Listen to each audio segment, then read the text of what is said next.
Hello, everyone. Happy Friday and welcome to Pop Crime TV. I am here with one of my favorite people ever, pretty much, Jack Fox of Never a Truer Word. He is literally the human lie detector. Thank you for joining me.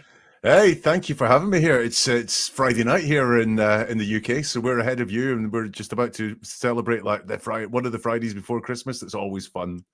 I love that. I'm a little tired today, but I want to shout out also to my friend Meg, Meg's Crime Watch. She really introduced me to this insane case, and I was shook that I had not seen more headlines about what's going on here. Oh my gosh, sorry. This is not a big deal. My nail is completely broken off and jagged. Sorry, I just realized that. That's Oh, but so that's now going to that's bug you for the devastating. I entire literally episode. sorry, I got them done 2 days ago. These have to last like 3. Oh, anyway, sorry. What a bummer. Okay. So, again, I'm not taking too much time talking about the details. Thank you, Meg. Literally stop the stream. Someone get me a nail file. No, really. So I'm not going to take up too much time here, just, talking about this because there is so much and it would take us forever. But just a very quick recap. This is Clayton Echard from The Bachelor, and this is a woman named Laura Owens, who we have learned at this point is a very litigious woman. She and Clayton hooked up once back in May, which she of 2023, and she says, 11 days later, this resulted in a pregnancy with twins, mind you. Clayton Echard said they never actually slept together. It's been, gosh, a year into this legal battle, and I'm skipping all of the details, and we can kind of get into some of this, later if we need to. But a judge did just rule in favor of Clayton, essentially saying that, Laura kind of committed perjury here. She faked the pregnancy and she lied about a number of things, and she's going to be responsible for paying a lot of his legal bills and whatnot. And she has actually, I just learned she has appealed this. I mean, it's very strange, and it's to me it's delusional. Delusional. And yeah, so the hooked up part, he says it was oral. Yeah, whatever. But what I really want to get into here, because this is what Jack does best, he analyzes statements.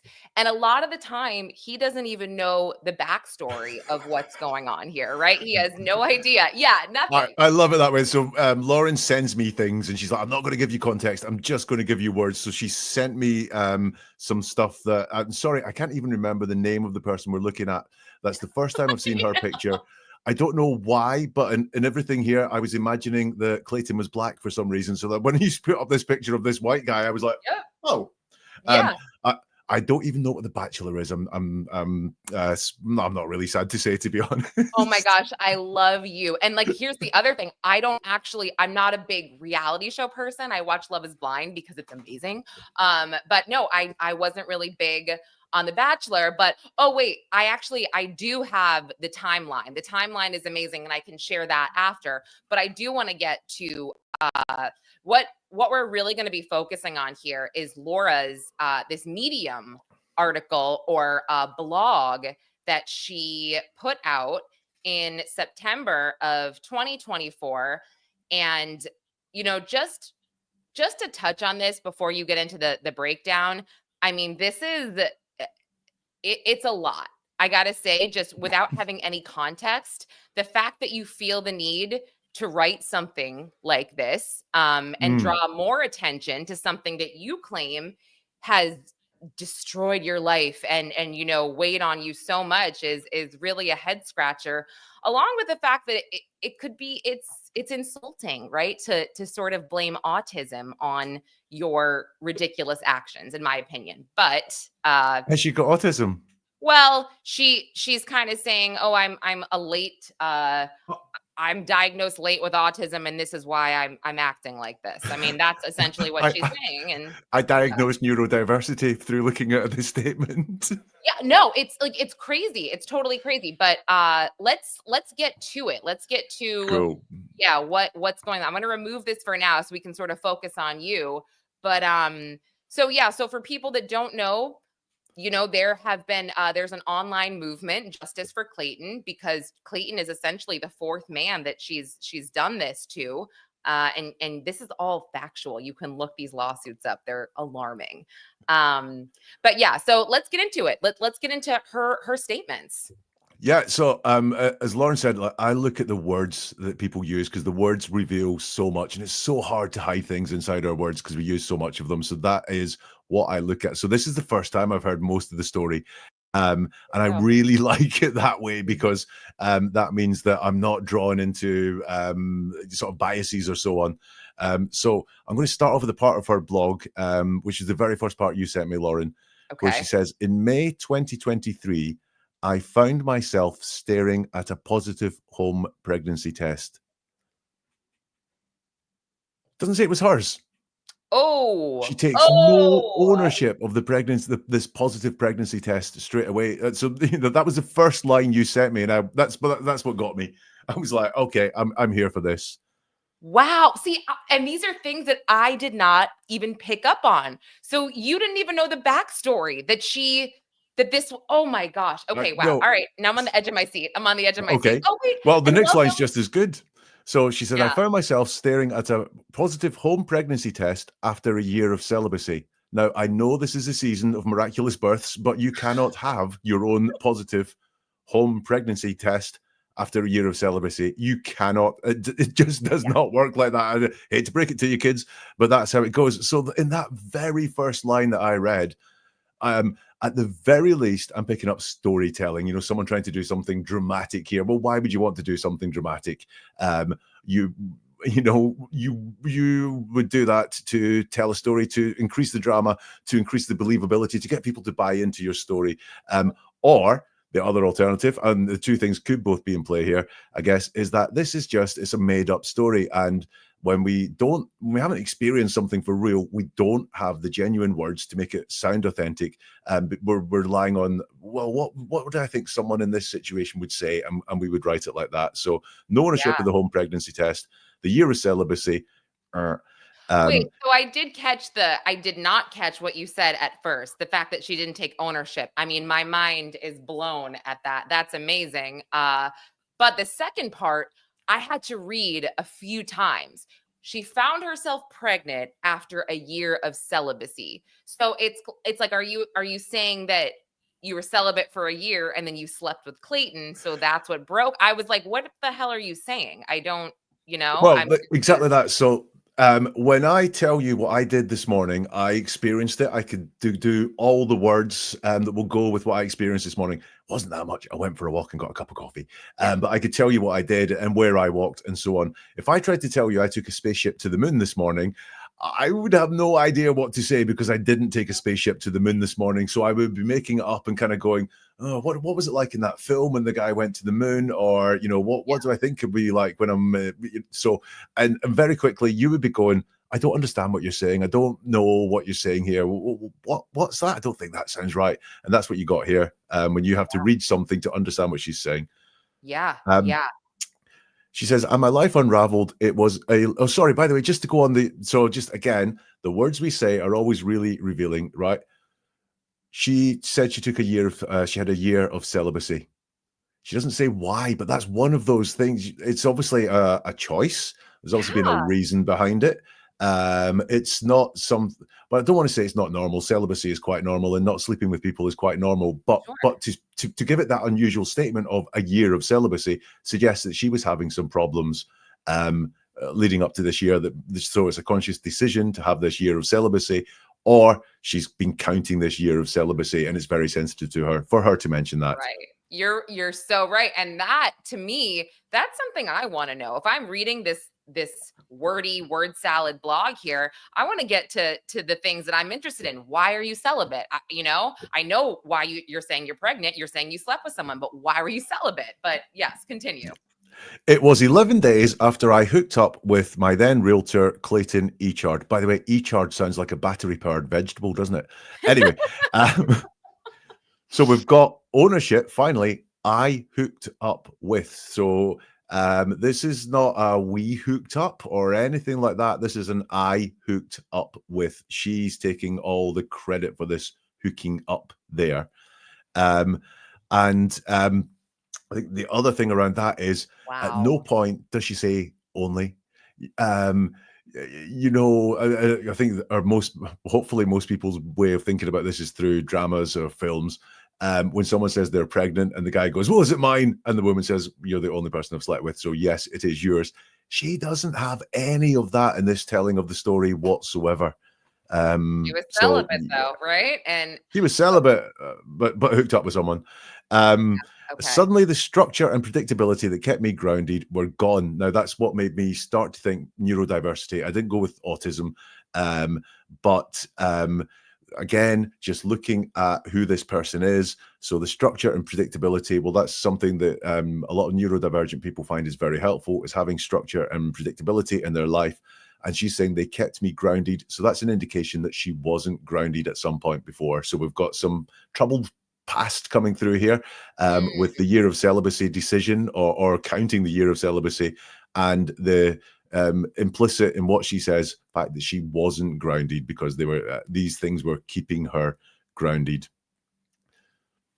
Right.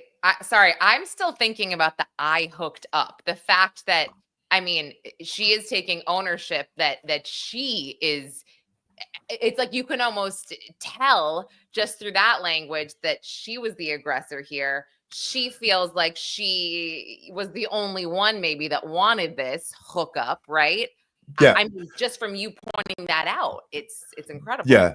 There's so many reasons why we use I and we if it's a joint thing. The I shows ownership, we shows unity, shows togetherness. And you'll find, just think about asking someone on a Monday, what did you do at the weekend? And they'll say, I went to the soccer game or we went shopping. And right, just with those changes of little words, you know what happened. You know a bigger part of the story than you ever thought possible. Yep. Just from one word. And guys, I just want to point out, I'm so thankful that you're here. I'm so thankful for the memberships. Thank you, Meg. Make sure you also follow Jack Fox. Like I said, he's also streaming this, and his at Never a Truer Words is in the banner. He does all types of different analysis, when it comes to statements. And if you're into crime, oh my gosh, he does literally, I mean, the best videos where you're like, I never even thought of that, kind of like right now. So anyway, continue. We're one paragraph in, by the way. We haven't actually finished one paragraph. Yeah. So that paragraph says, and this is something she does a lot. So the paragraph ends, and I froze. The next paragraph says, I went to urgent care to get the pregnancy confirmed. That's unfreezing. And she hides a lot in this blog. So she froze and then did something. Yeah. What happened? What made you look? I froze. Believe it. But there must have been a thought process to unfreeze, to do something, and she's hiding that. She's not telling us what it was. I'm not saying it's malevolent or anything like that. What I am saying is she's editorializing here. She's not sharing the full story with us, and she's hiding things, and she does this a hell of a lot. Yeah. So she went to urgent care to get the pregnancy confirmed, which it was. Which is kind of interests me that to get the pregnancy confirmed, not to find out, if it was true or not.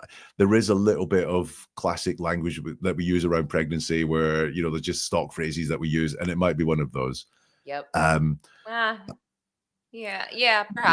Okay. All right.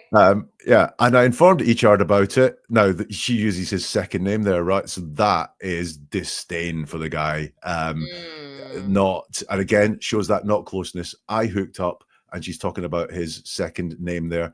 The best one I can think about that is when I was at school, I would get called my name by the teachers when they loved me, and when I was misbehaving, bang, surname comes out. Right. Or, what are you doing? as a reporter and a journalist also, you're supposed to use generally, the last name when you're referring to people, but this is a blog, so she should make it. And this is also someone that you allegedly, are going to have a child with, but continue. Yeah. So she informed Echard about the 2 positive test results. Do you notice anything there? No. She's bloody pregnant with kids. I informed him about the kids. I informed him I was pregnant. I informed him he was about to be a father or anything like that. No, that's not what was important to her. It was telling him that there were 2 positive test results. What a strange way of saying it. Oh my gosh, you're so right. It's not like, hey, we're going to be parents. Can you believe this? It's like, I have 2 pregnancy tests here that are positive. It's like, are you trying to prove that this is true right off the bat? Ooh, this is trying too hard. Trying too hard. Okay. Yeah, Okay. or if it was bad news, which an unexpected pregnancy can often be classified as bad news. I've got something to tell you. I'm pregnant. Yeah. No, I've got 2 positive test results. What? Wow. Did not think of that. Oh my gosh. Very strange. Very weird. Yeah.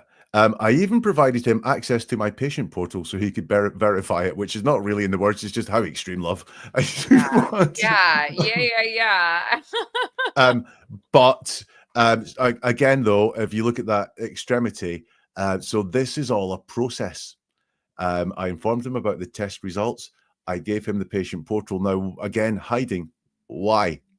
Why did she have to give him the patient portal details? I could see how it would go down. I don't believe you.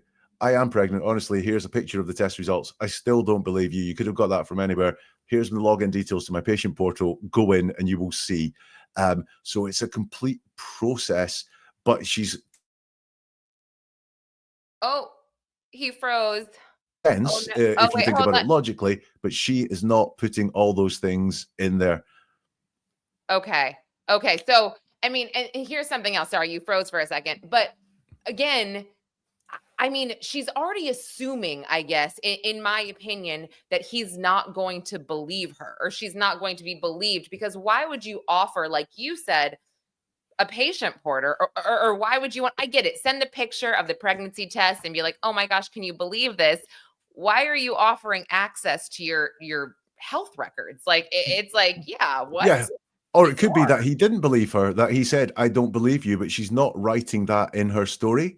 He might have said you're a born liar, or I don't believe a word that comes out of your mouth. But she's cutting all that out of the don't make me laugh at the comments, people. Sorry, I know. Sorry, the comments I'm trying to keep up. It's like so funny. Then there's a big quote from Echard here. It would be like for you to get, I would like for you to get an abortion. If you do not, that's your choice. Either you take 100% custody of the child or it will be put up for adoption, he said. More quotes. Then later, one of us will have 100% custody. There will be no joint custody. She quotes him word for word a lot in this blog. Now, I don't know, I've only got her word for it. Are those genuine quotes that have come from text messages? Is it her recollection of what he said? I know some of it seems to be coming from court transcripts, although I haven't verified that those are genuine court transcripts. She does not quote herself. She doesn't, say, I said this, or I sent him a text message saying, a very reasonably worded text message. So I'm 2 paragraphs in and I'm very, very suspicious of this person because of the way they're writing, the storytelling, they're hiding things, and they're really not telling their actions and deeds in these conversations with them. Yeah. And just to go off of what you said, it's funny that you brought that up because something I mentioned is that she will do quotes from Clayton. And I believe his last name, by the way, is pronounced Echard, like a hard. Oh, sorry, Echard. Sorry to all Echards who may be watching this. I apologize. How the hell would you know that? But no, I did notice she does seem to, if it is a court transcript or, whatever, she'll link that out. But a lot of these quotes, she doesn't link out I don't want to skip ahead, but at some point, and I don't know if you noticed this or not, there's something that she says about, and you said, oh, we're not going to do this together. It's going to be one or the other, that she quotes him saying that he could just go out of state, right, and not tell her. But there's nothing in there about him taking the kids or like these big, Well, I was like, where are you getting this from? He didn't even say he was going to take the kids. Where does your receipt for this? Like, it's let's dive into that actually, yeah. Lauren, Okay, because I was going to great. mention this later, but it's in that quote that I just read. Okay. And it is that either this is according to her, he said, either you take 100% custody of the child or it gets put up for adoption. One of us will have 100% custody. There will be no joint custody. So how did it get to a discussion about custody? Question. That was my question. No, it's not about responsibility or even a financial responsibility or anything like that. Custody is the thing that is really prevalent in this discussion for some reason, and that is a little bit scary. Yeah, right. It goes from get an abortion. This is all of a sudden, and you don't believe me, and then it jumps to, well, it custody is a discussion, and I'm going to move away, and it's like, what? I for reasons that are way too complex to explain, I've been doing some work with some parents recently who are all separated, and custody does come into it, but the caring for the kid is everyone's prime concern with it. Right. It really, Right. really is. So why it's come down to this, I do not know. Mm-hmm. Yep. God, it's so bizarre. All right, well, continue because I'm Okay. fascinated by this. I mean, So the next thing is that Echard, nice pronunciation there, invited me to his apartment saying, I feel God is telling me we should meet up. Now, her response to that is, I thought we could finally talk about the pregnancy as adults and make a decision together. So I've got we and together in there, and she's expressing some kind of hope here. So was she hoping that they would, be a couple again, or, was she even just wanting discussion and attention from him? Because all of a sudden she's talking about we and together. And then this is her missing out things all the time. It was, I thought we could finally talk about the pregnancy as adults. Now, she hasn't quite said why what makes her think finally. What has gone on in between? What she says from Clayton is quite cold and businesslike, but it is talking about the children as adults. So I've got in mind here, this is a person with an end goal that wants some sort of some resolution here, and they are not getting it from this. It's very, very strange. Yeah, totally. I could totally see that. And I, again, going back to just reading this on my own, and I'm sure you feel the same way, and we kind of discussed this, she really does jump from one drastic thing to another without any type of explanation as to how she got to this point, which to me indicates deception because it's not making any sense. Why would you hide that? And if the whole point of this blog is to get people on her side, why would you hide if so if she was making rational, reasonable, mature attempts at having conversation, getting him to take responsibility or whatever it was, then why would she hide those things? Why are we having these big jumps from her? It's very interesting. Yeah. Yeah. I'll dip down a bit to the day after seeing the test results with his own eyes, he finally seemed to accept reality. So we've got that finally again, this sense of her wanting something from it, but she hasn't been clear about what it is that she wants. Also, again, it is about process. So the day after seeing the test results with his own eyes, it's not about, she doesn't say he finally realized we were having a child together or children together or anything like that. It's very process. Wow. So what, Yep. for better or worse, what she's been going through is a process of stages in a story that she's wanting to tell and wanting a reaction, a certain sort of reaction, and she's not getting that reaction. So she's adopting her approach or doing more and more and more to finally get what it is she wants. I mean, can I just say something here? As you're laying this all out, you're right. The most important thing to a normal human being here would be, we're going to have a child or we're going to have children. let's think of them. Let's put these kids first. I mean, this has nothing to do with kids. I don't even think, right? Yes, especially a woman. The mothering instinct, the Oh, fact you have a life growing inside you and so on, it kicks you on to an even another level. In general, I'm not saying there's not crappy mums out there who are very selfish and don't think of the kids, but you would expect a woman to have the unborn child, at the center of this story, not right. herself. Right.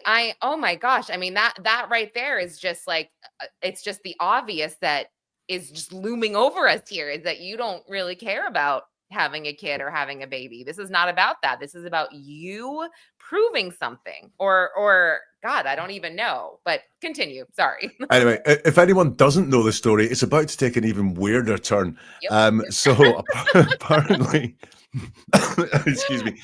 Now she says he texted me, and this is brilliant. Again, this is where she's quoting his words, and she's actually saying it was a text message here. So I'm presuming she has the text message to back this up if ever challenged, but she doesn't share any of her own text messages. Nope. She doesn't say, this is what I said to him. Mhm. He texted me, I wanted you to come over to confirm what I was doubting, so I don't see you as a liar anymore. She says, for a brief moment, I thought we were finally on the same page. So this is, again, whatever it was that she wants them on the same page, i.e. he's on her page, I think is what's there. But again, we've got that we, so I think she wants, I don't get whether it's being a couple or whether it's just the attention from him or what it is that she wants.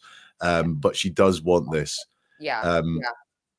He even said, I'm going to try and give us a chance this week. I'm keeping an open mind. Maybe this weekend we can meet back up and see if it's a possibility to be intimate. Because that's the first thing that's on my mind. Oh my gosh. Yeah. Now, what's interesting is that in the first quote, which all seems quite reasonable, he texted me and said, now this one from him, which seems just really bizarre, is about being intimate. I'm really trying to have you seen and feel heard. And so I want to give it a chance your way. At least at the end of it, I'll know I tried everything I could. Now, trying is interesting there. Trying and wanting always suggests failure is coming up, because if you try, did you fix your car? I tried. Means I didn't fix my car. I failed. Lots of failure going on there. So they've got together to try and be intimate. And her next paragraph starts, within hours, though, everything changed again. Huge jump in time, which she's marking there. And one of the things is, I don't care how good a wordsmith you are, you will give away things by the words that you use. So within hours, though, everything had changed. So what happened in those hours? She's not saying. She says everything has changed. How, why, what happened?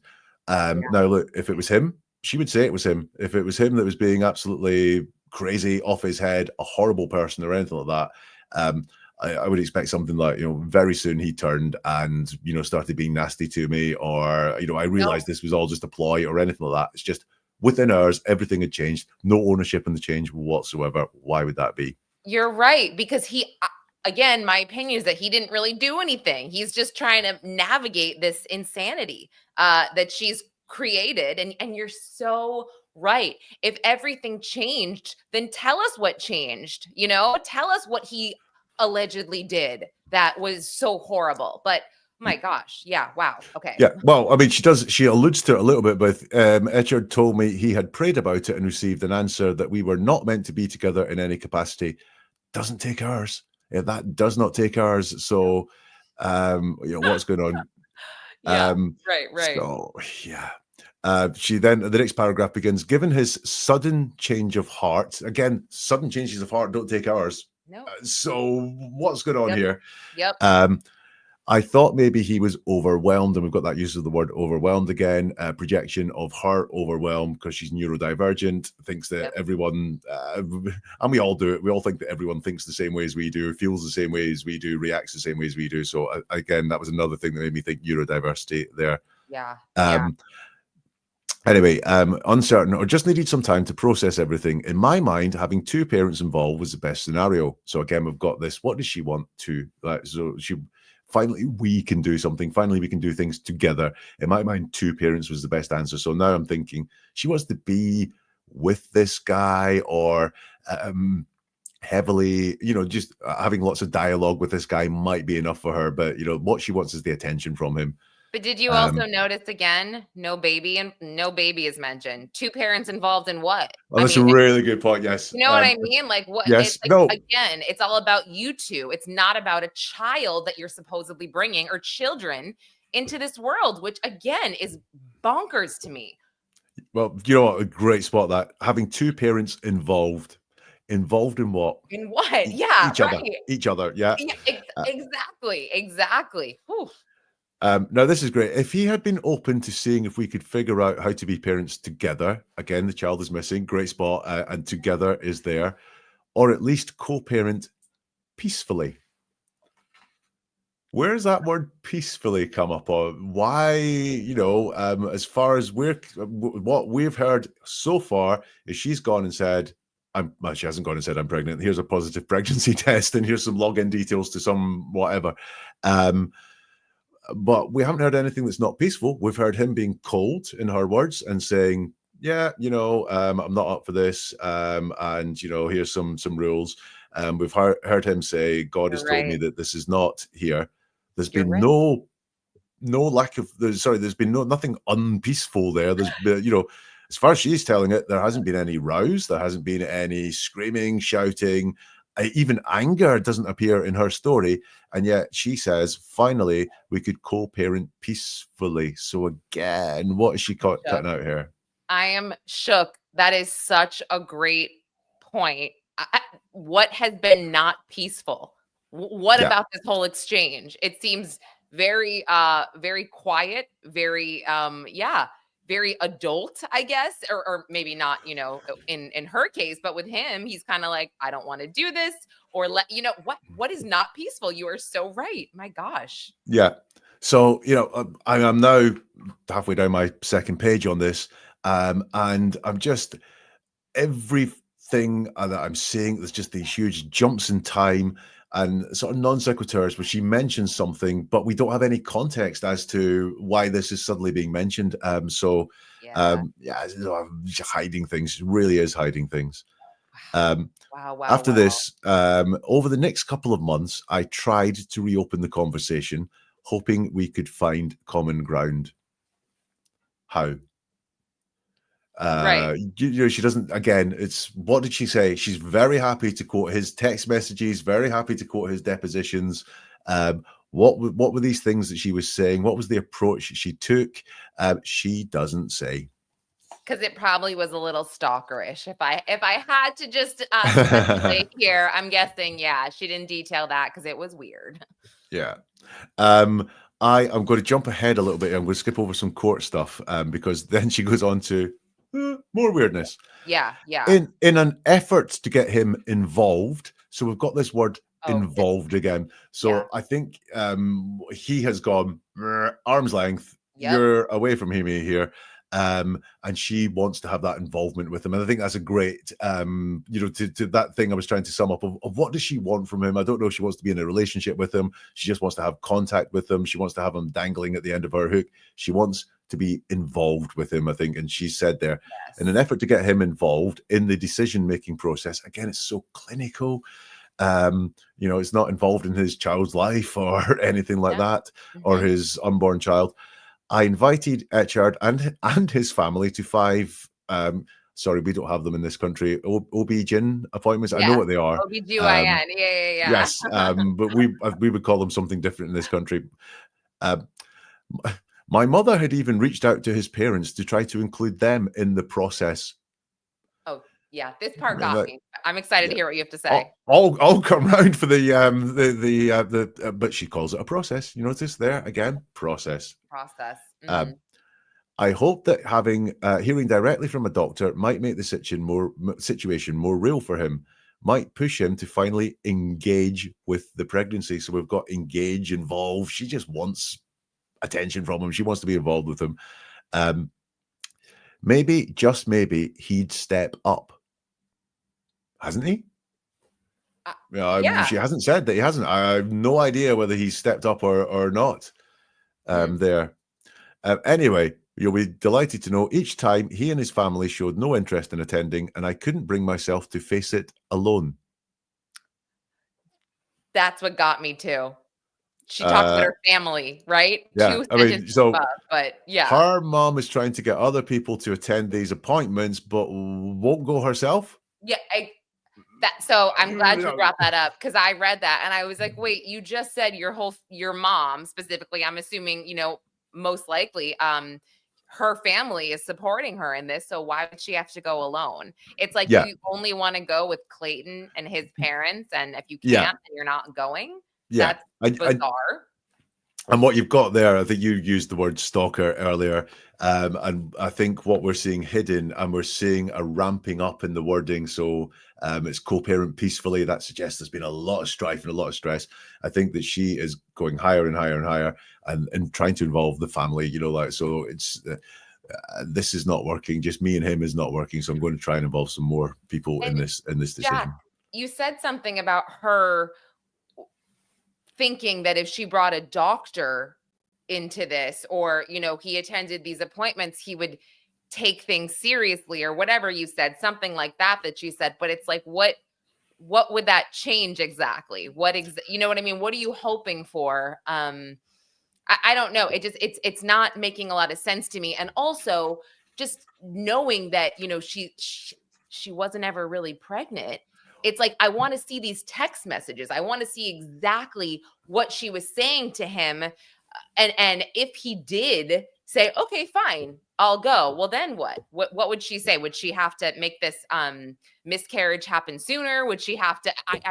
It's really perplexing here. But well, I think in this whole thing, she didn't go to these appointments. Now, again, she is ranting and raving that this guy is not going to step up and take responsibility for this unborn child and so on.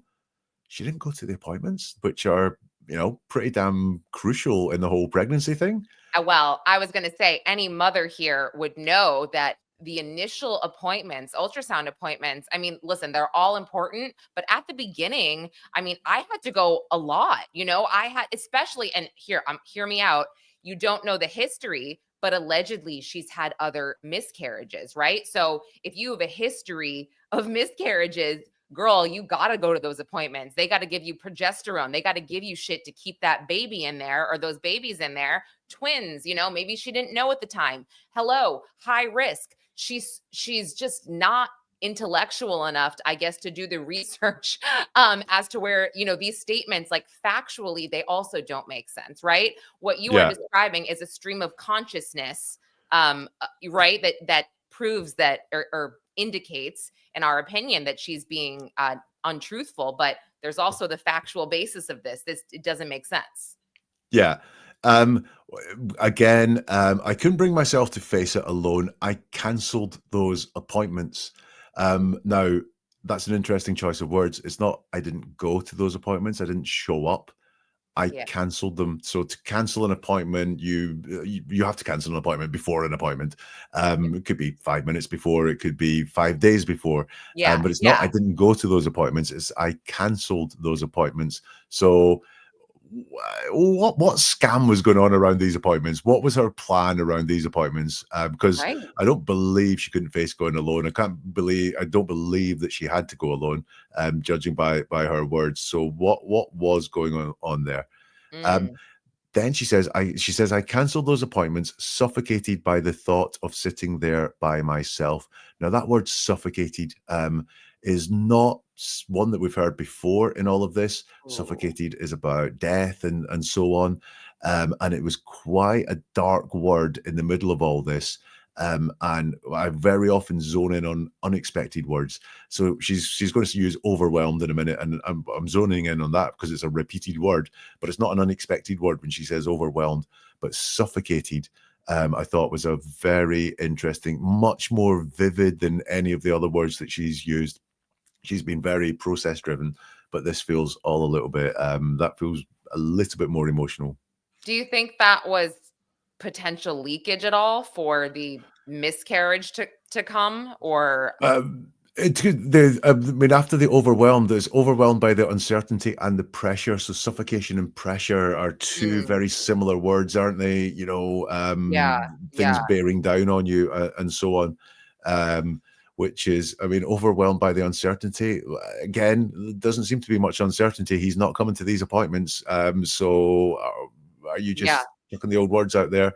Or is the uncertainty, I'm not getting my way, but I still will get my way? right. Maybe part of me wasn't ready to face it either. You don't say, you didn't go to the appointments for your unborn child. Maybe part of me wasn't ready to face it either. But again, it's face it. So It, that it can cover it, absolutely anything in the yeah, world at yeah. all. Wait, you're not ready to face it, but all you've been talking about is facing it. That also doesn't make any sense. That's completely conflicting to everything you've said in this blog up until this point. I mean, I'm baffled, but continue. Yeah. So now she talks about hiring a lawyer. So when it became clear that trying to work things out directly with Echard wasn't going anywhere, I decided to take a more structured approach. I paid a lawyer $5,000 to step in as a middleman. So let's go back to that phrase. I decided to take a more structured approach. Well, if you want to take a more structured approach, then things before must have been really chaotic. So again, we've got that sign of not peacefulness that she was talking about. She wanted to do things with peacefulness. Yes, Um, yes. so we've got, some crackerjack things going off left, right, and center. I think with her that Yeah, she's yeah. been bombarding people, but the way she talks about it, it does sound very structured. I invited him and the parents to the tests. Mm-hmm. I thought we'd go around and have a conversation. But her words, it's really hard to lie. So things will give you away. So when she says, I decided to take a more structured approach, that is telling us that her approach beforehand was not structured. It was chaotic. It was absolute chaos. And Jack, can you also just tell people, in the chat who are new, like how difficult it is to lie? Oh, it's extremely difficult to lie. What we do most of the time when we deceive someone, we don't tell lies. We tell the truth, but we only tell a very limited version of the truth. For example, if I'd robbed a bank today, if I told you, oh, I got up early, went for a walk, went for a cup of coffee, came back and had an afternoon nap, I've told you 100% the truth. I have not told you one lie. I Mhm. just missed out the part where I robbed the bank. And that's what we tend to do, is stick to the truth and hide things, which is what I'm seeing here in this blog. She's jumping and jumping and jumping and jumping. You'll probably find there's a lot of truth in this, but Mhm. she's missing out a lot of it as well. And Right. then when you lie, so again, going to my example from earlier about if I was telling you the story about going to the moon and versus telling you the story of going for a walk and getting a cup of coffee. Well, going for a walk and getting a cup of coffee is inside my head in a part that is memories. I can't do anything about it. Those are memories that are there. Going to the moon would be in a completely different part of my head, which would be my imagination. So I'm having to pull things left, right, and center. If I had to tell you I'd been to the moon today, I'd also have to make that fit things that people knew. So, for Yeah. example, oh, hope no one checks the moon flights today because if there were none, then I'm really screwed. So you Right. lying is just Right. it's really hard to Mhm. lie. It's just dead tough. And Right. even Right. when you are doing it, things will leak out. Yeah, and something that you always taught me, which I am really super hyper aware of at this point, is when someone is speaking and telling a lie, they switch between past and present tense, which I Yeah, always yeah, yeah. it's that thing. So my imagination of my moon trip is happening now, whereas my story about going for a walk and getting a cup of coffee happened back then. Yeah. As much as hard as you try to talk in the past tense, because it's happening now in my head, I lightly slip into the present tense at parts. The only thing I would say about that to be very careful with is people who have suffered trauma when they're Okay. talking about what's happened to them, the feelings of that traumatic event may come back. They may feel those feelings as they're telling the story, and they may start to talk in the present tense as well when they're talking about trauma. So always, and with everything I do, Lauren, as you know, not one thing proves this person is lying, but what I Yeah. do is build up Yes. data points, highlight them on sheets, and kind of go: is this person more likely truthful, or is this person more likely telling a lie? Yes, absolutely. Okay, thank you. And by the way, he hates that word. Absolutely. He literally hates that word because you should not talk in absolutes because nothing is absolute. So anyway. Oh, it's more when are you telling lies in court? Absolutely not. That's more of Absolutely the not. one. Yeah, right. Why not just say no? Why, Yeah. why are you trying to convince me super hard with the word Why are you absolutely? trying so hard? Exactly. Okay. Now, all right. Uh, Let's go on okay, because I so also the want to story play a so far, clip. she's now Okay. getting this lawyer to step in as a middleman. Interesting again. What does a middleman do? A middleman sits in the middle of two people. It's not a lawyer to act on my behalf, Yeah. or to take the pressure off me or anything like that. It's to act as a middleman. So again, she just wants this conversation going between her and Echard any way that she can. And if he won't listen to her, maybe he'll listen to the lawyer. Mm, Hoping that with professional guidance, we could come up with a clear parenting plan. How romantic. But once again, it's this process thing. It's this wanting a clear parenting plan. It's really, really, there's no child involved here. The word parenting is in there, which suggests a child, but it's really, really process driven. And you'll notice she doesn't talk about her emotions a lot here at all. yeah. She does talk every now and again about being underwhelmed. I'm underwhelmed by her writing, but about being overwhelmed. But she does not talk emotionally at all there. Um, Yeah. And oh, and I just want to point out too, who needs a parenting plan immediate? That's just not, it just seems like you want to make sure the babies are healthy. You're very early into your pregnancy. And I feel like none of this timeline with the pregnancy is adding up for me personally. yeah. Well, it's Yeah. I guess look, what does she want? I think it's this involvement between the two of them. Yeah. That Yeah. is just process. I Right. think something that this clear parenting plan that could provide structure and remove the constant uncertainty. But even with legal help, we made no process. The retainer ran out in a week, and I was back where I started again. I mean, yeah. Seems a poor choice. Yeah. By that point, Echard had introduced a new and even more terrifying possibility. So once again, we've got hiding. By that point, he'd introduced something. Well, why didn't you tell us this linear?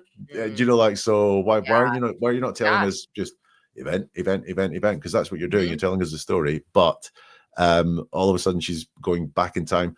It's another great thing, by the way. You talk about past and present tense. Yeah. If someone is telling a story, relaying events, um, and they have to go back in time to make the next bit make sense, then they're more likely lying because lying is hard. Telling a lie is hard. Yeah. So if I just to go to my bizarre moon story, which I'm really glad I chose that analogy this morning. But if I was saying, yeah, so we were in the spaceship, and I had $100 in my spacesuit. Oh yeah, because when I was going to put my spacesuit on, someone handed me $100 and said you will need that in space. That's lying. Like I am telling a lie because I have to go back in time to make what I'm about to say make sense because I've Yeah. realized I haven't told my lie well enough. And Ah, so yes. what Okay. what we've got Wow. here is Oof. by that point, Echard had introduced a new and even more terrifying possibility. Him moving out the state and taking full custody. He made it clear, saying, "Don't try to explain to me that I can't move out of the state and away from you. I absolutely can." Absolutely. Sorry. Yeah. And this is that focus on custody Yeah. again, which is like you said, it's not about child well-being or even acknowledging paternity or anything like that. Yeah. It's for some reason she has this custody thing. I researched this and learned legally he was wrong. Filing a paternity case was the only way to ensure any future decisions would have to be done through legal channels. It was my way of safeguarding my right to custody. Now, she does not say why this is in doubt, I mean, right? I zoomed in on this, by the way, because this was one of the biggest things for me here is again, She did link out certain things that he allegedly said. There are no there's no citations here of these texts. There's no paper trail, but he's not saying anything about keeping the babies or the kids for himself. He's literally just saying that he could get away from her. What is so wrong about that? And also, just going back to her not really giving a crap about her babies or being a mom. I mean, who would speak like this if you actually gave a crap? I would be like, no one is taking my babies away. Not one person is going to do that. Not one person in this world is going to take my babies. She does not indicate that. This is No. your right to custody and making sure you wouldn't be cut out of the picture entirely. What kind of phrase is that? What are you talking about? Are you talking about a project that you're presenting to your boss and that you want credit for, or for fucking human life? Excuse my language. I'm getting like just fired up about this. How would you write a statement like that, Jack? Like, this is such a, this is just BS. I mean, anyway. With that in mind, I decided the next logical step was to file a paternity case. And this is really interesting. I thought it would force Echard to come up with his own idea of a schedule. What? So we've got force in there. So we see all the way through this ramping up. The niceness doesn't work. The here's some positive tests. Oh, would you like your parents to come to the tests or the examinations? And then we've got the ramping up. Lawyer to be the middleman. Well, that takes it up a step. And now we've got the paternity case, and that is to force him to do something. Now, again, in logic, you take a paternity test to prove the father of the child, not to force someone to come up with a schedule. So I know exactly. It's God. Like, as you go on, I'm just more and more frustrated here. And also, this was to get Echard to come up with his own idea of a schedule. Again, that suggests that there is her idea of a schedule, which she has put to him and he has not accepted. So again, I see just all this hidden stuff and a schedule for what?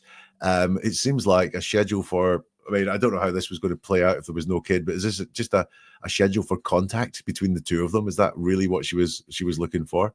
Yeah. So, wow. yeah. Wow. Now, the court encouraged joint custody, so kids, I think first mention of kids anywhere, but not babies, could have both parents in their lives, even if the relationship between those parents didn't work out. Now, that's very general. It's not so that the kids could have, the baby could have both of us in their lives. It's just both parents, even if the relationship between us didn't work out. So that's all very general that she's talking there. She's not boiling it down to her again. Right. And also, like, thank you for pointing that out, Laura, because nobody thought that, hey, maybe it's healthy for kids to have both of their parents. Thank you so much for letting us all know that is healthy. Like, yeah. That was sarcastic, but yeah, right? Like, very sarcastic. So then we got there. After the filing, I paid $725 for a prenatal paternity test at a lab he had chosen, fully expecting him to schedule his portion, but he didn't. He ignored calls and emails from the lab to pick a date, and I was forced to get a refund. Another attempt at getting answers met with silence. What were the other ones, Laura? You haven't told us what answers you haven't had. Or what you asked that got silenced, but you have said this is only another attempt at getting them. So what else is going on here? What are you hiding from us? Yeah, right. What are these attempts? He seems to have been responding to you and interacting with you this entire time. You've showed us, but you're conflicting again. Yeah. Now this next section is very interesting because I didn't want to go to the media to pressure Echard to take accountability. Now, when people state things in the negative, it very often is the the opposite that is true. You know, that person that's shouting at you going, I'm not shouting. Yeah. You are. So what we Yeah. say is where our focus is. So, and she could have said, I didn't want to go to the media to pressure him to take accountability. She could have said that, like, I wanted to keep this private. But I Yeah. felt my only option was to go to the media. But no, she did want to go to the media. And again, we've just seen this ratcheting up all the time of the pressure of the extremes that she's going to. It's just getting higher and higher and higher and higher. I wasn't seeking attention or fame. Again, and she's telling us what she wasn't doing, which is what I think she probably was doing.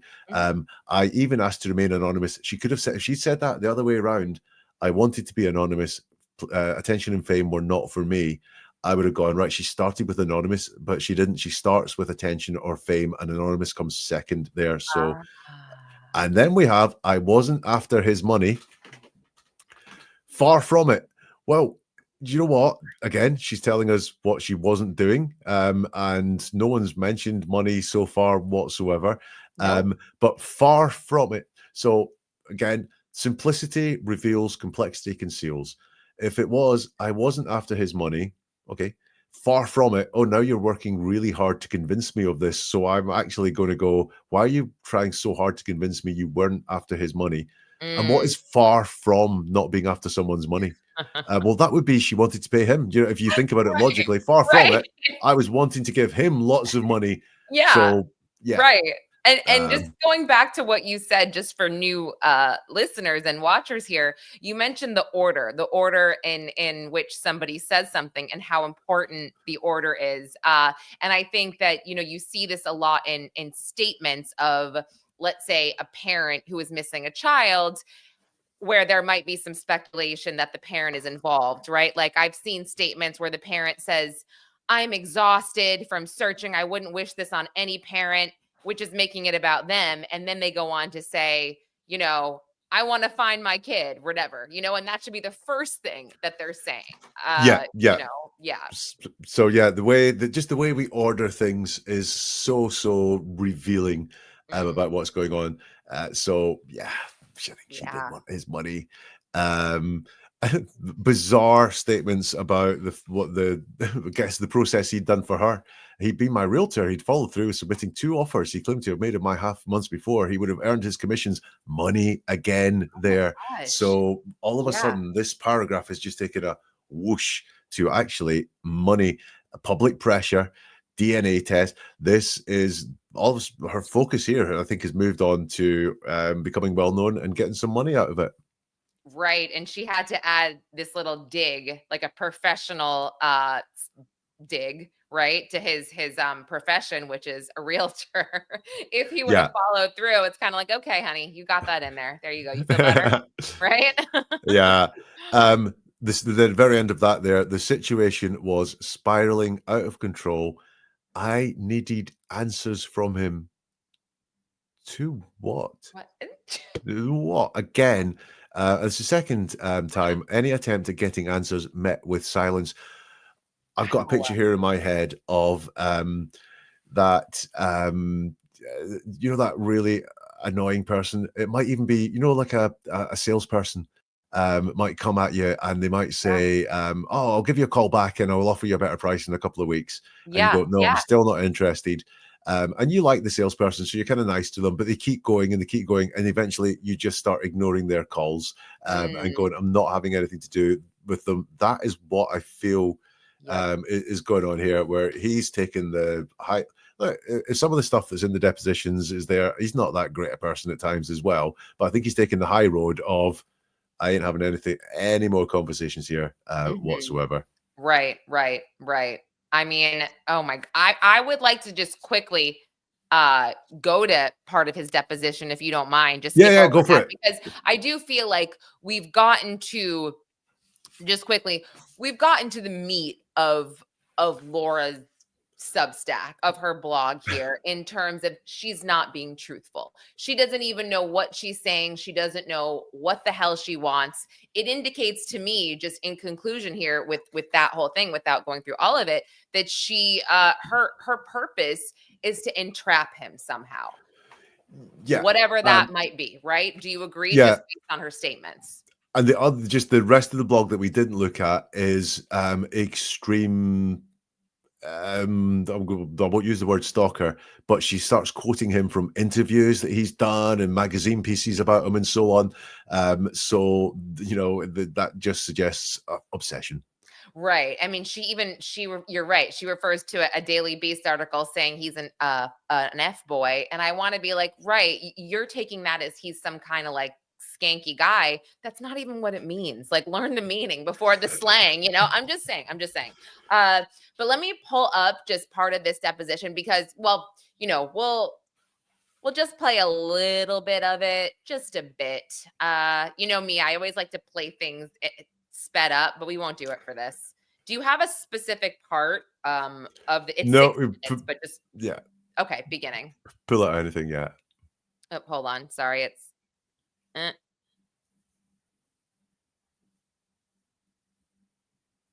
I told her to come over so that I could talk to her. And was that your actual intentions, for her to come over so that the two of you could engage in conversation? That was part of it, yes. Did you recently state during your podcast that the real reason you asked her to come over was so that you could have her conduct a pregnancy test of your own? That was the other part of it. In front of you, presumably? Yes, although she would not pee in front of me, but yes. Understood. And did you purchase that pregnancy test? I did. And let's call it an ACG test because we know that she was never pregnant. Well, on the box, did it indicate that it was a pregnancy test? Sure, I guess that's what they market it as for people that are actually truthful and take these tests and don't lie. Okay.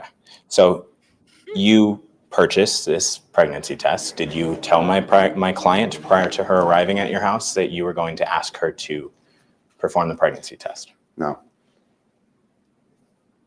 And when you showed her or asked her about the pregnancy test, what was her response? That she had already taken one and she brought one with her so that I could see it, that she'd be happy to take the test as well. And did you insist that she use the test that you had purchased? Yes. And did she in fact go through with conducting that test? Yes. And if I recall correctly, you took some measures to ensure that she was not taking anything into the bathroom with her. Is that accurate? Yeah, yes, I wanted to make sure she didn't bring anything in, but she couldn't pee in front of me because she said she had stage fright. So I closed the door so that she'd be able to pee. And when you say you made sure there was nothing on her, can you explain to us what you mean by that? Yeah, she didn't bring any bags in the room. I didn't feel like I saw anything in her pockets. Not to say she didn't have something possibly pushed up inside of her. I didn't check that. But she wasn't carrying anything into the bathroom. Happy lunchtime, America. And she did perform the pregnancy test. Did she show you the results? Form foundation. Yeah, I saw the test. And what were the results of the test? There was Foundation. one line and one faint one. So there were two lines. One was more faint than the other. Yes.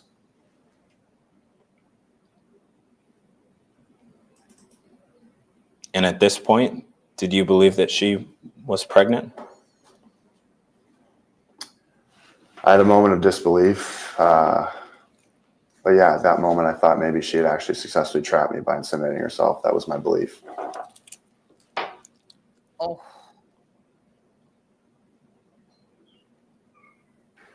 The next day, do you recall sending my client a text message?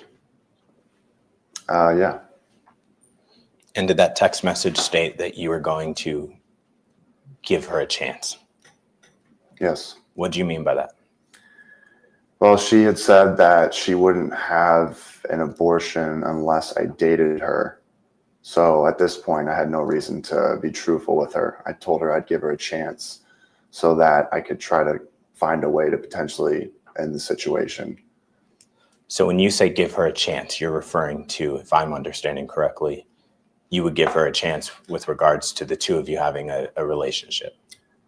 Yes, it was a lie. I had no intention of dating her, but I was going to just basically tell her what she wanted to hear to see if she'd go away. And what you mean by that is to see if she would move forward with an abortion. Is that correct? Me up. Yeah. Mm-hmm.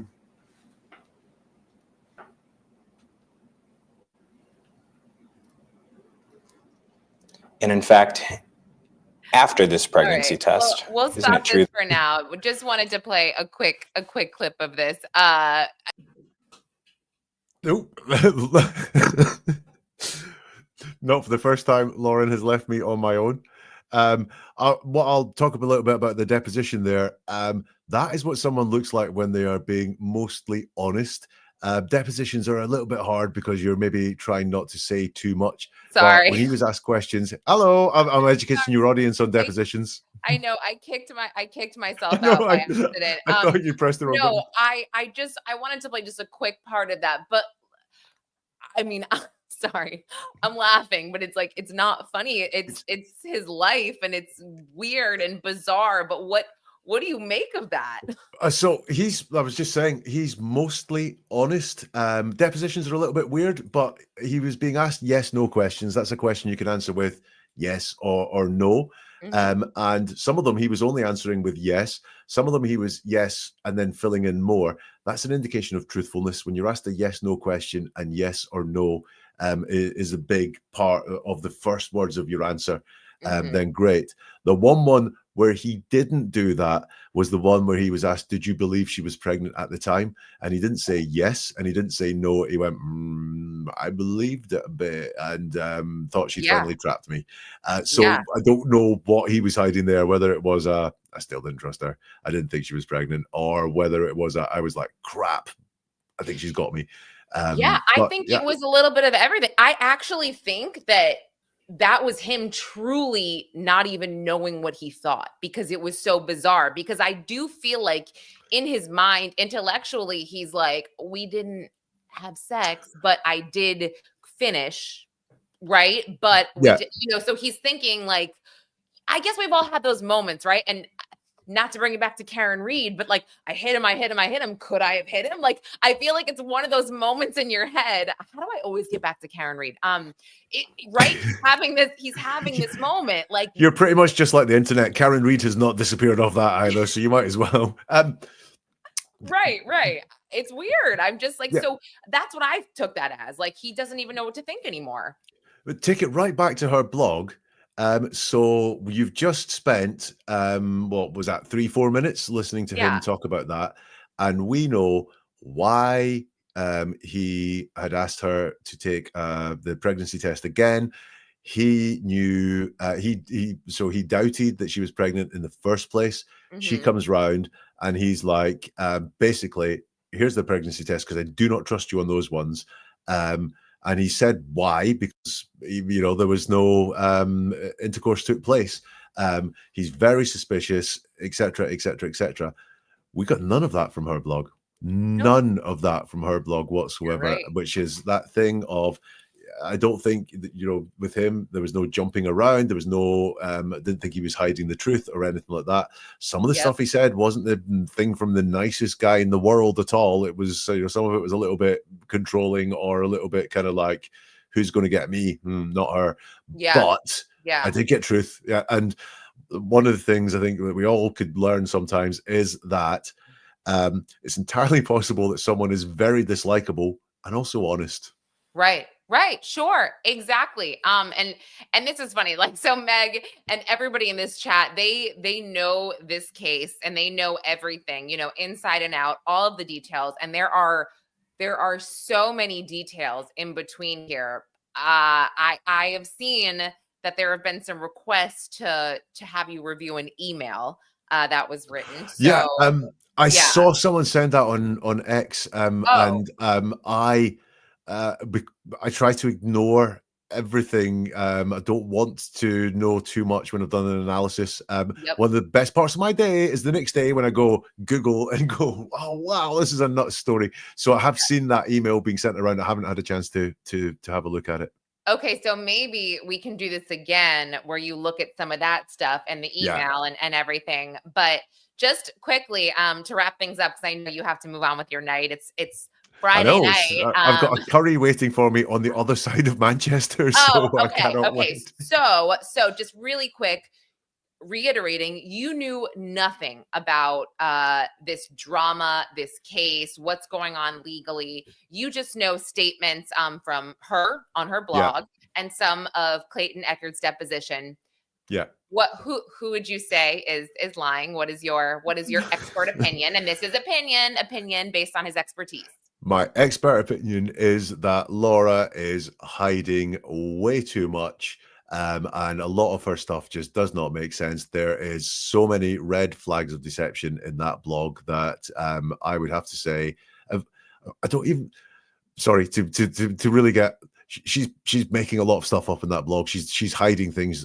I don't even think there's anything for him to say that is a lie. Do you know what I mean? You know, like he's just Yeah. kind of Yeah. a passive character in all of this story. Yeah, and Meg, she brought up a good question. What do you believe in her? No, really though, what is there to believe? Because I believe she wanted involvement with him. She's, so actually, the truth, it's better to lie or deceive by telling the truth. It comes out in her words there. I believe she wanted involvement with him. That was the biggest thing that I believe, is that she wanted something back from this guy. Money was involved in it as well. I do believe that, she wanted some money. Potentially why she talks about custody all the time. Maybe that's shorthand for money. wow. This was so fascinating, so eye-opening, and I think we have to get deeper into this case at a certain point. So I would love for you to review that email so we can do this again next week and possibly some other documents. I'll get with I won't overwhelm you. So just one or two or three documents we could. Yeah. I am. This was my plan to take December off. Is going really well because it's what the 6th today, and I'm already working. It's all right. I'm doing something else at the weekend as well, so I'll be fine. Gosh. Wow, I'm so sorry because I'm not helping with that. And just to go back, can everybody just look at this nail? What? I'm so mad about this. So mad. Okay, nobody shares my pain. No. All right, Jack, I so appreciate you being here.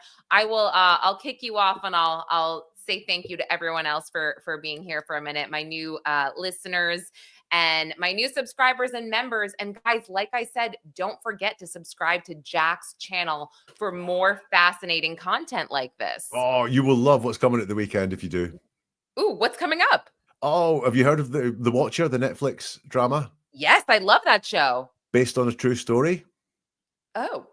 Of an anonymous letter writer to a couple who bought a house in New Jersey. Story. Yeah. Yeah. So I've got the best I can do to get the letters written by the Watcher to the real life couple.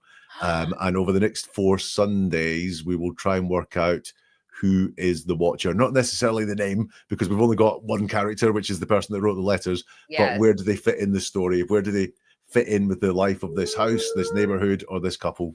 I love that so much. I do. I watch that show. There's only one season, right?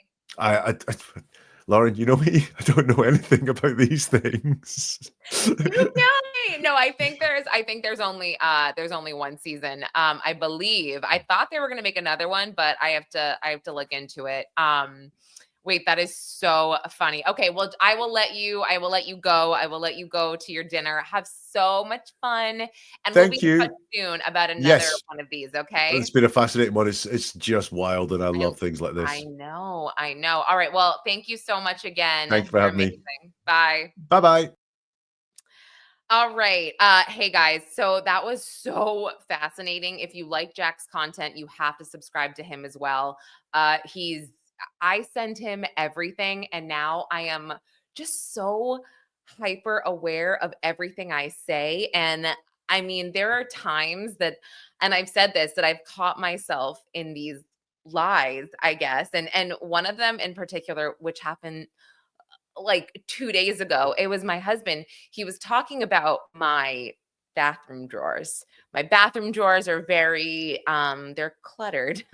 I'm not a hoarder or anything, but I have trouble throwing things away, even like old products that are expired. If they're like expensive, I'm kind of like, oh, maybe I could use it. But anyway, he asked me a question and he's like, are you ever going to clean your drawers?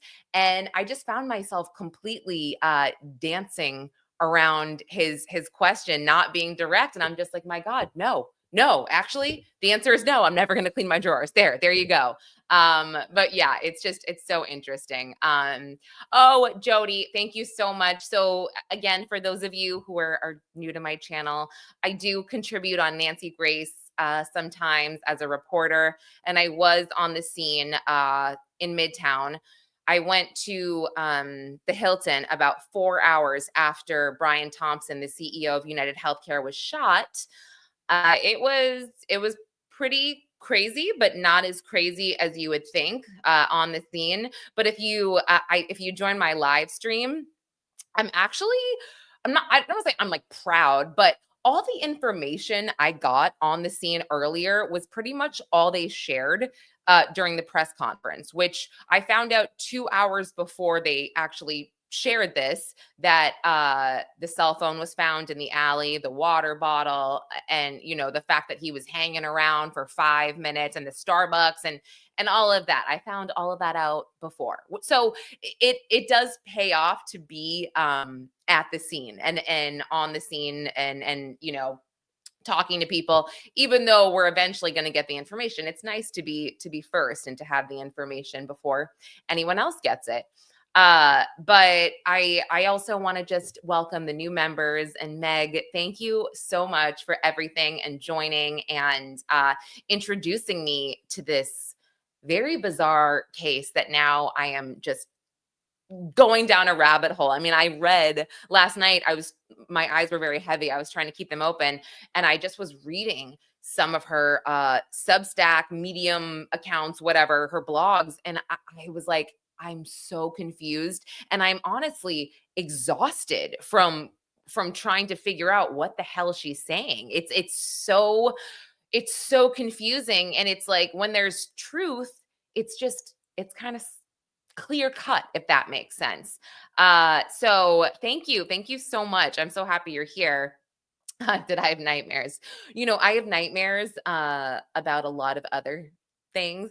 I think that when you live, and a lot of you guys know, Sheila, you're always here following these cases, and I love it. But we cover a lot of different cases, and they're horrible. They're horrific, and they, a lot of the time involve kids or moms, and those are the cases that I do actually have nightmares about, like legitimate nightmares, and I have to take breaks sometimes. So I used to be so obsessed with watching true crime content and everything at night, and a lot of the time I just wanted to watch it so I would learn stuff about investigations and all of that. But now I find myself having to take breaks and having to watch like new Lindsay Lohan movies on Netflix, which I started, by the way, and didn't finish. But yeah, it's because it's a lot. It's like you have to just, I guess, teeter the line in reporting on these horrific crimes. Like even Brian Thompson, I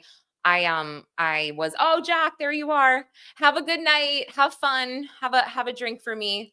Yes, I need puppies and kittens, because anyway, just going back to Brian Thompson, it's like, right away, I couldn't believe, the people dragging him and shaming him, which, it's fine. He worked in healthcare, and it's tough. They're not always doing the right thing. But again, at the end of the day, this guy has kids. And at first I was like, oh, he's got a wife. Well, now we know, an estranged wife, but still, he's a human being and he has family members. And now people have to read about why he deserved to be killed. And I'm just like, this is so ridiculous. That's when the internet is like so annoying. But I actually was on Nancy. I think I was on like 3 times this week. But her show airs on Merritt Street at night at 6 p.m. And then it airs the next day on YouTube. So you can find, we did a story on, it's awful. It's a 13-year-old girl out of Tennessee who was murdered by a 15-year-old boy. Her name was Savannah Copeland. She was a cheerleader. She was an active member of her church. And there's a lot of unknowns about this case and what exactly happened. But we believe she was lured out between midnight and 2 a.m. by this young man who's in high school, 13. She was in middle school. And we broke down that case, which is now on YouTube. And then another awful case, again, I don't know, involving a child that came out Monday on YouTube. And again, Tennessee, this is so bizarre. I'm not sorry, I don't mean to laugh. Bizarre, but a mother, she wanted alone time and she was frustrated and overwhelmed. That's exactly right about Savannah Copeland. But this mother out of Tennessee was overwhelmed, and she had a 7-year-old daughter who, quote unquote, wouldn't leave her alone. And she's like, I'm just going for a walk. And the mom went for a walk across the street at this trail. And the little girl, her daughter, followed her. And then the mom drowned her. She literally she got so frustrated, she pushed her face in the water until her daughter drowned. It was awful. And it was, terrible. And then I didn't watch the episode that we did. I have a hard time watching myself sometimes. I think I'm cringy. We all do, right? But I don't know if Nancy included this when I said this, but the mom back in August, she jumped from the top of her jail cell, onto the cement floor, and tried to ricochet herself into the wall, trying to kill herself. But this mom has no history of mental illness. So, but this was an interesting episode to do with Nancy, because a lot of us were commenting, I think this mom just snapped. She just, because it's such a horrific and evil thing to do. You honestly don't know what to make of it. But Nancy was like, all right, snapping is not a defense. That's you're just evil here. And so I think she was getting a little frustrated with a lot of us. But I also did, if you were following the Hannah Kobayashi case, which is, I'm getting kind of over that case, to be honest with you, because I do feel like at this point, it's all this stuff keeps coming out about her, that she was married and it was a green card scheme, whatever. I did an hour on Court TV on Vinnie Politan Investigates on on Wednesday night. So that came out yesterday. You can look on the Court TV YouTube, because again, that's like Nancy. They air on Court TV, and then the next day they post everything there. But so the Hannah Kobayashi disappearance, just trying to make sense of that is super hard, because you have so many rumors, you don't have a lot of facts. And I don't mind. I like going on Court TV. I offer my opinions a lot, and not everybody agrees with them, and I'm totally fine with that. But I was watching some of it as it aired live, and somebody commented, it's so funny. They're like, I wish Lauren would just speak a little bit quieter.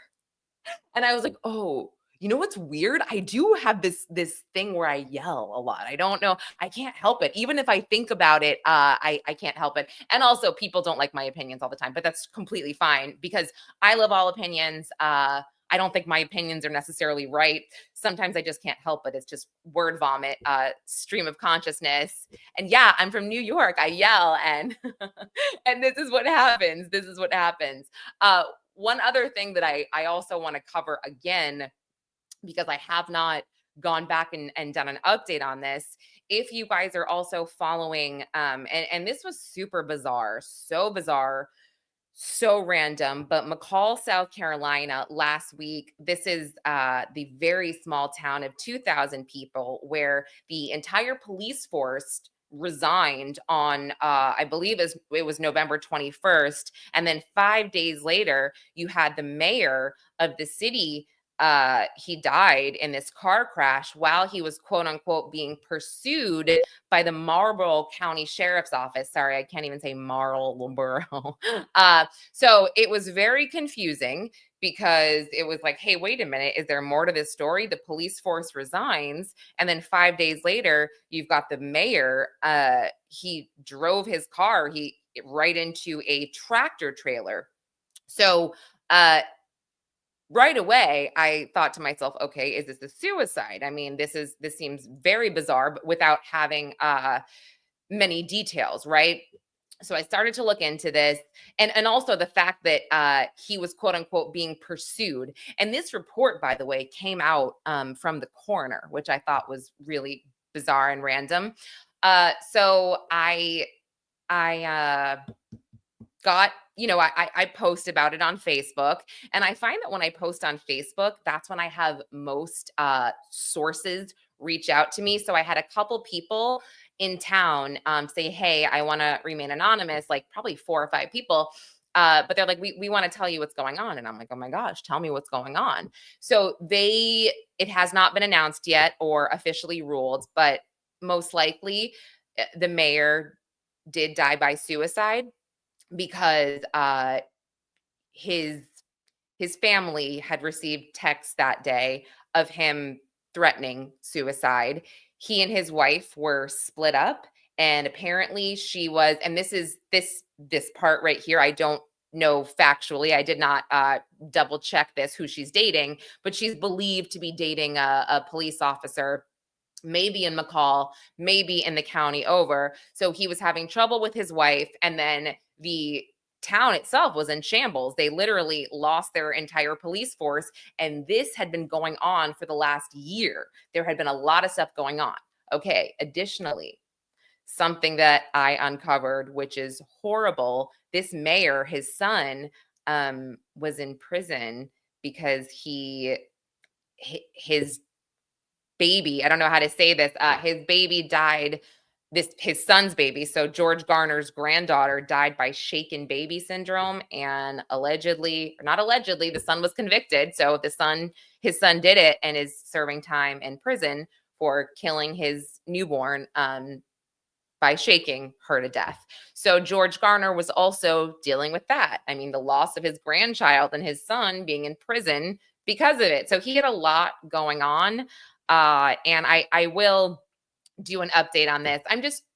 I kind of wanted to wait because I do feel like his death is very fresh, and his family is, my gosh, they must be completely heartbroken and traumatized by all of this. So yeah. And again, there was a councilman that was allegedly responsible for the police force resigning, and local news, they had this person named, and his name was Harry Benjamin. And he happened to be the only person of color on the city council team. And he has recently spoken out saying, hey, I want to clear my name here. And there's a lot. So I need to go over all of this here. And yes, it's this guy, Robert Robeson or something like that. This is an interesting case. He didn't get him off death row, unless I'm just not up to speed on this case. But he got his execution postponed. So this guy allegedly, shook his baby to death in, I think it was the 70s. But recently they had done some additional testing that said she had major medical issues. She was in and out of the hospital. And yeah, so that was a crazy, crazy sad case. But anyway, I just realized I actually have to be, Sheila loves this, or Charlotte loves this about me. I'm also a Hot Mess Express. And I just realized I do have to be in Midtown in 15 minutes for my next appointment. So guys, I'm so happy you're here. And again, I'll do an update with Jack on this email. I know that you sent it to me, Don't F with Justice. So I'm going to grab that, make sure he has it. And then I'll do an update on South Carolina and everything else. So yes, Hot Mess Express, unite, broken nails and all. I'm so mad. And it also hurts when I scratch myself, but you know what? Whatever. Okay, guys, I hope you all have a really good weekend. And like I said, I'll do another live gosh, maybe tomorrow about South Carolina. We'll see. But I'm just so happy you're here. And yeah, I'll talk to everyone later. Thank you. Bye.